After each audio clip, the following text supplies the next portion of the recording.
It's time to shine the armor and learn a new fucking skill. To strengthen a muscle that hasn't had a workout in a bit. It's time to go to fucking war. And that's what today's about. So, yesterday.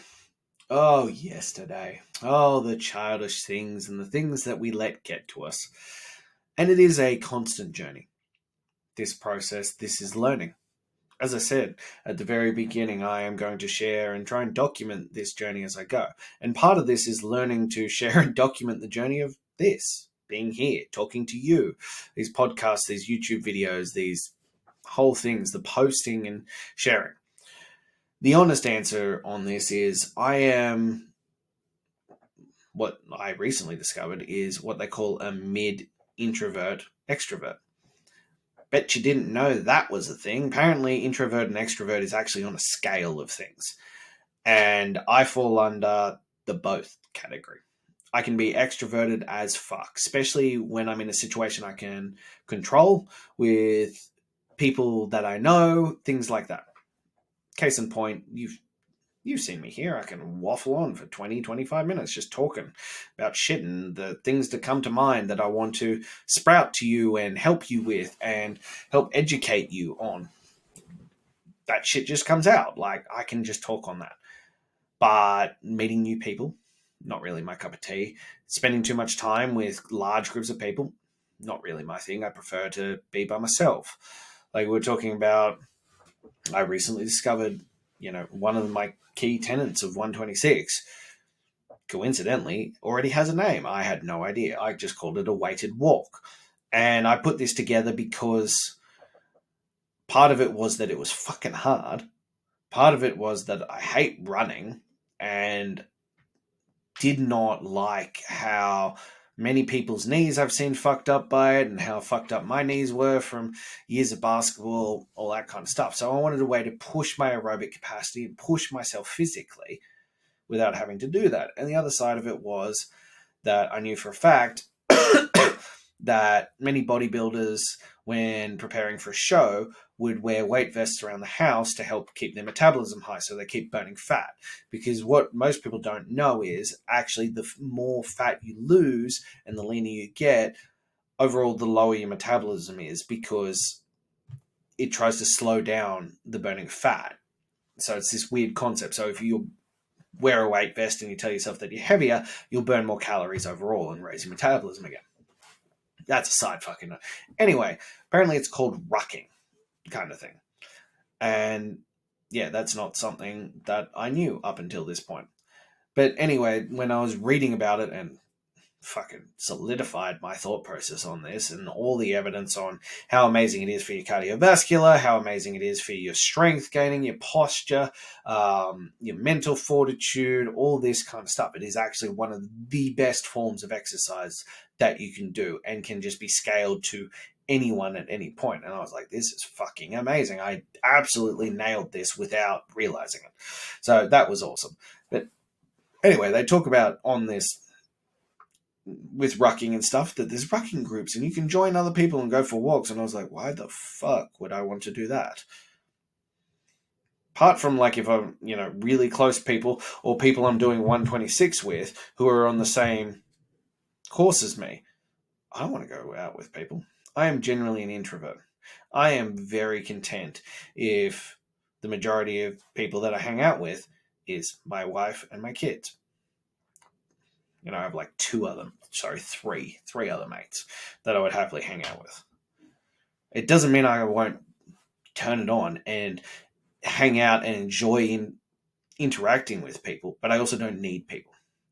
So it's this weird thing of like, as I go through this process, I am now interacting with a lot more people, especially people that I do not know. And, interacting with randoms on the internet. And it creates this weird thing that I didn't even realize I had till I reached this situation. Battling against keyboard warriors and people who want to just offend. And like even now, I'm like, oh, I probably shouldn't, say things that could be specific to this person because then they might comment again. I'm like, who the fuck cares? I'm caught up in the opinion of someone that I see no fucking value in. They aren't going to bring me money. They aren't going to make me happy. And they aren't going to help me grow. In any situation, that is how I judge it. And that's how I think you should judge it. If they don't fall into one of those three categories, who gives a flying fuck about their opinion? And yet, there's part of me that's like, oh, I don't want to offend anyone. And yet, I know for a fact that if you stand for something, if you hold a firm belief, you are going to offend people. And I am well fucking aware that probably the majority of my beliefs will offend people. It'll click with the right people. It'll click with the people who are sick of the way their life is going, sick of the way society is going, and this average and mediocrity that we are living in. And they know they are called for better. They know they are called to greatness. Yeah, it'll click with those people, but along the way, I'm going to offend a lot of fucking snowflakes. So I need to get past this point of spiraling or deep diving or obsessing over these comments from people who don't fucking matter.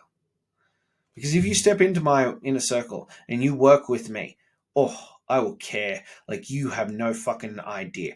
I will look after you and I will deliver beyond anything you've ever seen. And if you're a fan and you want to be supported, absolutely, I will fucking support the shit out of you.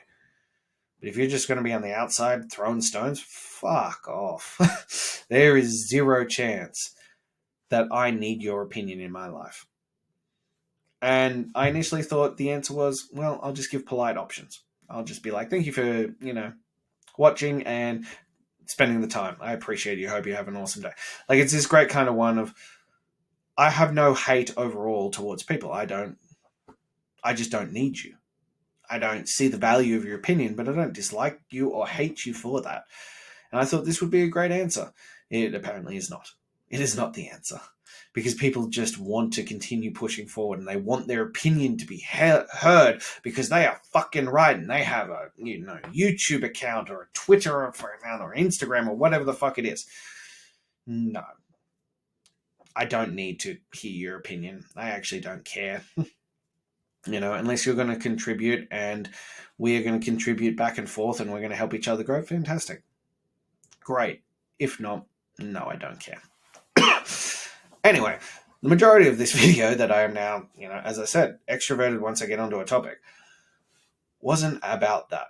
What it was about is having people in your corner to hold the standard for. And I had a great friend who I was sharing this stuff with, and I'm like, what the fuck is up with this dude? Like, what are we fucking doing here? Like, oh my God. And I went and deep dived and I found him and I'm like, oh, this explains him. He's a fucking whack job. Like, oh my God. Anyway, and I sent it to them and they were like, why do you care? Why are you getting obsessed with this? Why are you letting this rile you up? Why the fuck are you going down a rabbit hole? They're like, if you are truly going to do this and you truly believe that 126 to greatness is going to make an impact, it is going to change men's lives, that you're going to go out there and share this with the world and do something great with it, to chase your greatness, you're going to get more and more and more comments like this. And they're going to get worse. And if you obsess about them every single time, you're going to waste all your energy and all your mental focus on shit that doesn't matter, on people who aren't going to benefit you. They don't make you money. They don't make you happy. They don't make you grow. It's a waste of your time. And I nearly went in and defended it. I really did. I was this fucking close. And I'm like, oh, well, I was going to be like, oh, I'm just fucking bored. Like, I've got nothing to do. And I was just getting into it a little bit and I'm like, well, that's a fucking lie. I've got so much shit to do. I'm knackered as fuck and I got stuff to do and I need to get it done so I can go get some sleep. And so I just owned it and I was like, you're fucking right. And then I thanked them for holding the standard. And that's what we need in this world. That is what you need.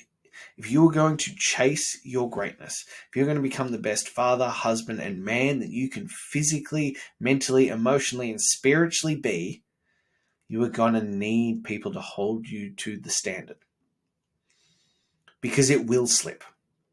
You will find loopholes. You will find ways around it. You will find ways to just cruise, because it is our natural inclination. We are designed to find the easiest route and just stick with it, even if it has negative consequences. That's what, muscle imbalance and pains are from. We found an easier way to do it and we create muscle imbalances. It doesn't mean it's fucking good for us. And so I had to stop for a minute and be really grateful for this incredible friend who was willing to, not that I would, but, some people turn on people when they hold the standard. But that is what we're missing as well. You need people who are going to hold the standard for you, that are going to hold that fucking line and go, no, you're fucking better than this. You are better than this. Let it go. Move the fuck on. Start doing the work. And we need people like that in our lives. And oftentimes it can't actually be the people who are closest to us. It can't be our wives. It can't be our best friends. Because it's hard for those people to call us out on our shit. Because they love us too much. It takes a different kind of love and appreciation to be like, I'm going to hold you to this standard. I'm going to hold this line for you. And this is the fucking boundary. And we're going to stand here and we're going to duke it out if we have to. But this is where you need to wake the fuck up. It's a different kind of love and appreciation that can do that, because you risk the relationship every time you do it.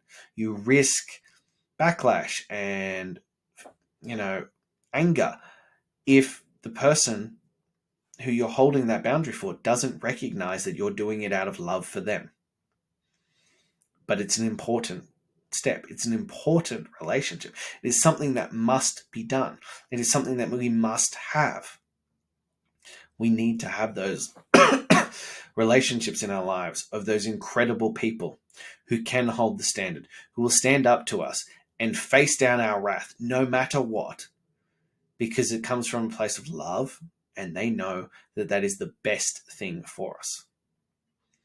So my question to you is, as you start to chase your greatness, as you pursue something bigger than yourself to become the best father, husband, and man that you can be, do you have someone who's going to hold you to that standard, who is going to push you forward and be like, do fucking better. You can do better. You are better. Act better. If the answer is no, then it's going to be a hard-ass slog to the finish line. It is doable. It is absolutely doable. But you're making your life insurmountably more difficult. Or you could get someone in your corner. Someone who's going to hold you to the standard no matter what. It doesn't matter what you throw at them. They are going to hold you standard. And that's what 126 to greatness is about. It's about giving you someone in the corner. I'm going to show you the framework. I'm going to show you exactly how to do it. I'm going to show you how to become the best version of yourself. And then I'm going to hold you to that standard every single day. And in 126 days, you will not recognize the man in the mirror. Physically, emotionally, mentally, spiritually. You'll be completely different. You will have carved away all the bullshit that was holding you back. And you have stepped into your purpose to be the best father, husband, and man that you can be. So if you're ready for that, if you're ready to let go of average and mediocrity, to step into your power, to chase your greatness, you know where to find me. Until then.